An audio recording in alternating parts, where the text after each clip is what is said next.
കാട്ടുരാജാവിനോ? എന്നെ പറ്റിയോ? പിന്നല്ല, നിങ്ങൾ ഭയങ്കര ബുദ്ധിമാനാണെന്ന് പറഞ്ഞു.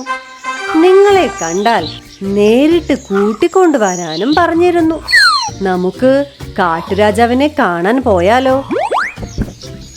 കിങ്ങിണിക്കോഴി കോരൻ കുറുക്കനെ ഓരോന്ന് പറഞ്ഞ് സൂഹിപ്പിച്ച് കാട്ടുരാജാവിന്റെ അടുത്ത് കുടുക്കാൻ നോക്കുന്നു. രാജാവിന് നിങ്ങളെ നേരിൽ കണ്ട് പ്രശംസിക്കണം എന്ന് പറയുന്നുണ്ട്. അയ്യോ, ഇനി ഈ തള്ളക്കോഴി എന്നെ രാജാവിന്റെ അടുത്ത് കൊടുക്കാൻ നോക്കുകയാണോ? ഈശ്വര, എനിക്ക് തള്ളക്കോഴിയും വേണ്ട, കോഴിക്കുട്ടിയും വേണ്ട, ജീവൻ മതിയേ.